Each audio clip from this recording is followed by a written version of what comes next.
roast became revelation, will Bezos strike back the question, echoed across newsrooms, podcasts, and late-night monologues.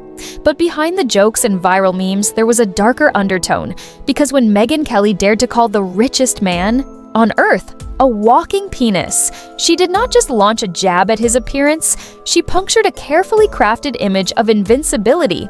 And what happens when someone cracks the armor of a man who built Amazon, who owns the Washington Post, who controls the skies with Blue Origin and the seas with a $500 million yacht? The laughter was loud, but insiders whispered that silence from Bezos was not weakness. It was calculation, because Jeff learned long ago on his grandparents' ranch that real power does not shout, it waits, and when it moves, it reshapes the landscape. Megyn may have thought she was leading a cultural conversation, but to Jeff's circle, this was a declaration of war. And wars in his world are fought with influence, money, and erasure the image of him before and after the gym, the fillers. The speculation was only the surface. The real blow landed when she tied his appearance to his arrogance, when she replayed his words thanking every Amazon worker and customer for paying for his rocket ride into space. Words that sparked outrage from AOC, from unions, from the very employees who faint in warehouses with no air conditioning, while Jeff floated weightless above the earth. This clip became the rallying cry, a symbol of disconnect a billionaire too far removed from the people who built him. And yet the wedding in Venice was meant to be his redemption. His fairy tale, the photographs of Lauren in Oscar de la Renta gown with diamonds sewn into the fabric, were meant to cement the narrative of timeless love. But instead they fueled more criticism, whispers of excess hypocrisy, and tone-deaf celebration. At a time when Amazon faces antitrust, suits, labor strikes, and public distrust, the three-day spectacle shut down piazzas, while critics noted that both bride and groom built their romance on extramarital affairs. Their glamorous yacht parties with DiCaprio and foreign royals only sharpened the irony of Lauren preaching green commitments while cruising a vessel powered by 10,000 liters of diesel. The image cracked, and Megyn Kelly did not just highlight it, she dragged it into the spotlight, calling out Lauren's surgeries, Jeff's taut face, the desperation of a midlife reinvention. This was more than gossip. It was a mirror held to a billionaire desperate to stay relevant, and the world laughed because ridicule is more lethal than rage. Jeff's silence was not denial, it was strategy. Those close to him described a chilling calm meetings behind closed doors at Amazon headquarters, lawyers mapping scenarios, PR teams drafting counter-narratives, the Washington Post newsroom restless, some journalists whispering about stories killed before they reached print subscriptions, dwindling relevance, slipping, yet the owner's hand heavy and quiet. Megyn compared the Post's reach to a YouTube channel, dismissed it as irrelevant, while Rogan's Trump interview hit 37 million views. Jeff knew the numbers, he knew control of narrative was slipping, not just from his paper, but from legacy media altogether. Podcasts, YouTube influencers, TikTokers were shaping opinion faster than any front page, and this terrified him more than Megyn's insult, because if the Washington Post could not command respect, then what good was owning it? The roast became revelation because it showed the world that even the richest man alive could not buy immunity from mockery. The memes spread unchecked. The phrase, walking penis, trended globally, parodied in cartoons. Etched into protest signs outside Amazon warehouses, it became shorthand for arrogance for billionaires disconnected from reality. And Jeff, who once dreamed of being a space pioneer, now found himself reduced to a punchline, yet behind the ridicule. Something more dangerous brewed. Whispers of documents leaked to podcasters about shell companies tied to media acquisitions. Rumors of editorial firings linked directly to Jeff's image management. This was the territory Megyn stumbled into, not just cosmetic jabs, but structural power. Who decides what stories run? Who decides what vanishes? When billionaires own the press and podcasters expose the void, the laughter masked the stakes because this was no longer about Jeff's round bald head. It was about whether media could be silenced by influence, and whether one anchor with nothing to lose could ignite a crack in that silence. Jeff's empire was not built to withstand shame. And shame was now the currency of the internet. And once it attaches itself to a figure, it spreads faster than any press release, faster than any carefully staged photo of a wedding kiss on a Venetian balcony, because the internet does not care. About PR, the internet thrives on mockery memes and moments that strip away the mask of power. Jeff Bezos had spent decades building a myth of inevitability. Amazon was the everything store as the backbone of the cloud blue origin, the gateway to space, the Washington Post.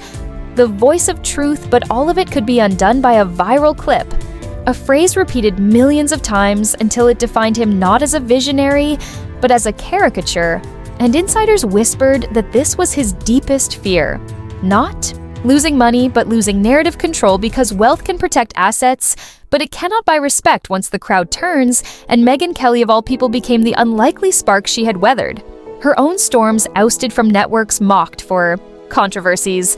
Yet here she was calling out Bezos in blunt terms that cut through the glossy magazine covers and corporate statements. She did what mainstream outlets tied to his influence would not do. She mocked him directly, and in doing so, she exposed the silence of others. The Washington Post remained quiet. Other legacy outlets ran puff pieces on the wedding, on Lauren's gown, on the guest list, but not on the extravagance, not on the hypocrisy, not on the workers paying for rockets and yachts. The contrast was glaring, and it raised questions about what stories never see daylight when billionaires control media. Megyn hinted at killed stories, hinted at journalists who confided that their work had been spiked legal teams moving, in shadows quietly shaping what the public sees and what it never will. And podcasters like Patrick Bet-David doubled down on air, suggesting documents existed that tied Bezos to shell companies, snapping up smaller outlets, shifting editorial lines. Not for profit, but for protection. The whispers spread, and though no documents were produced, the mere suggestion added fuel to the fire, because in the age of distrust, people are ready to believe that power operates in secrecy. And when Bezos offered no denial, the silence spoke volumes. Was it strategic restraint or fear that denial would invite investigation either way?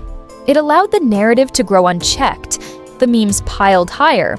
The phrase walking penis became shorthand for power stripped. Bare, and once a phrase embeds in culture, it cannot be undone. No amount of diamonds in a wedding dress, no amount of speeches about climate commitments, no yacht powered by sales will erase it.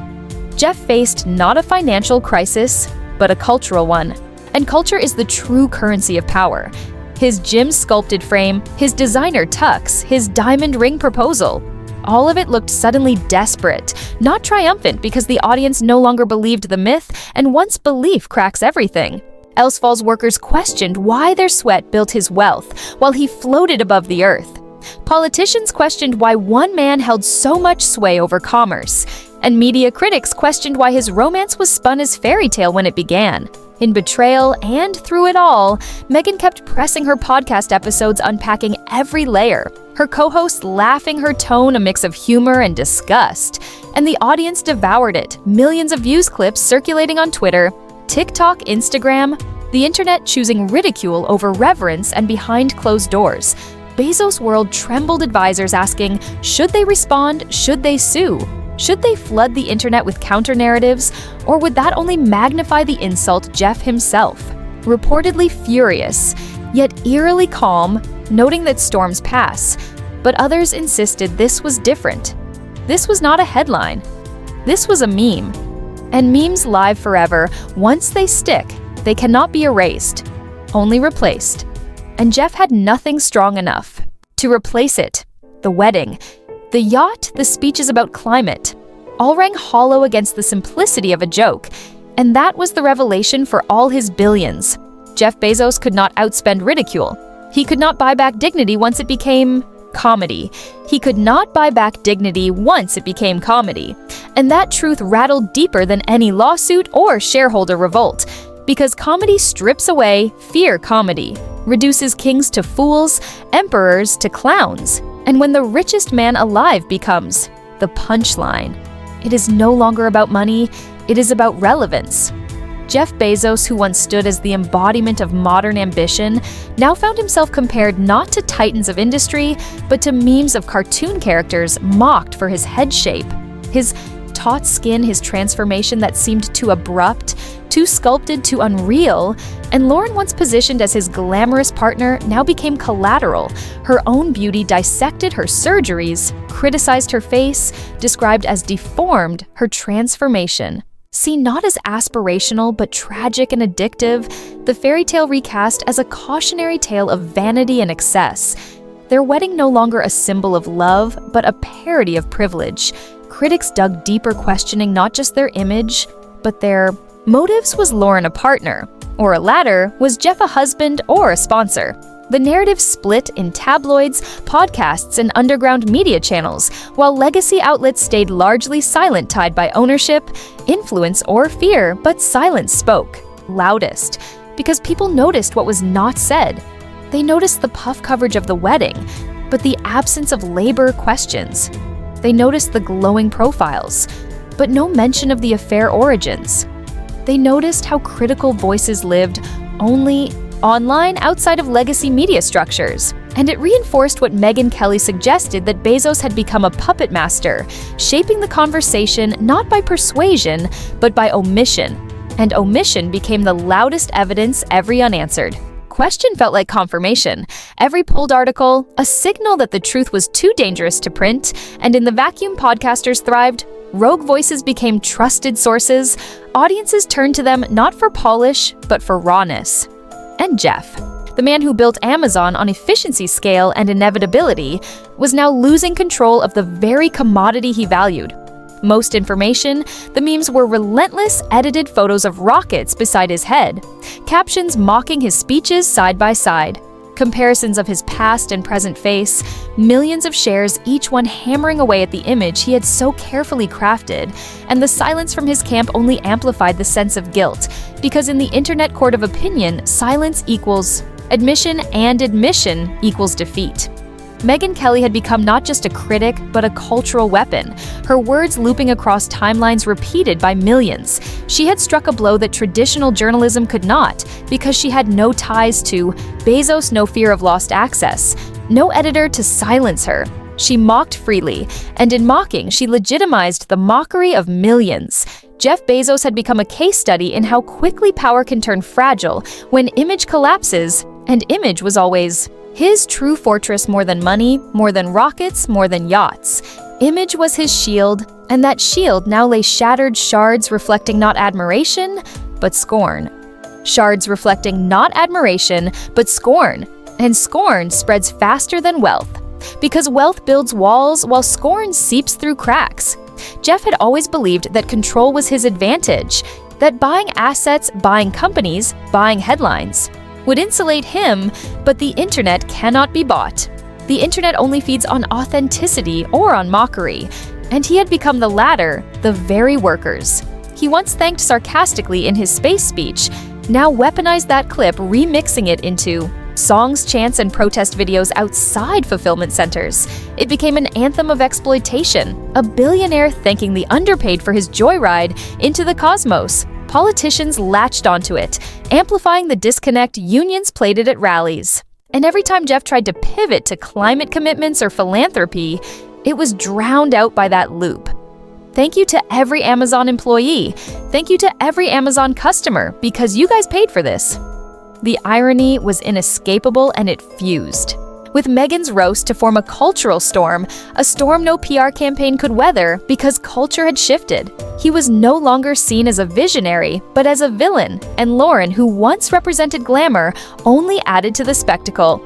Every gown, every diamond, every yacht photo became evidence of excess. The press releases about green fuel and wind-powered sailing, mocked by memes showing smokestacks and delivery trucks.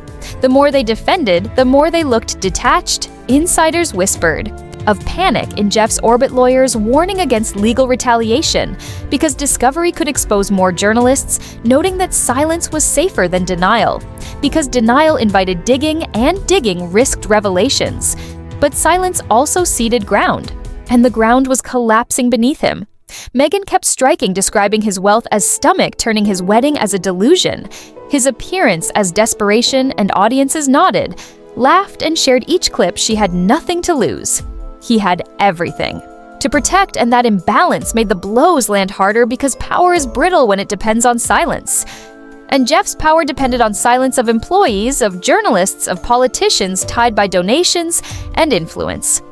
Yet here was one voice, breaking through, and many more echoing her tone podcasts across the spectrum from political to comedic piled on each, repeating the phrase walking penis until it became a cultural label.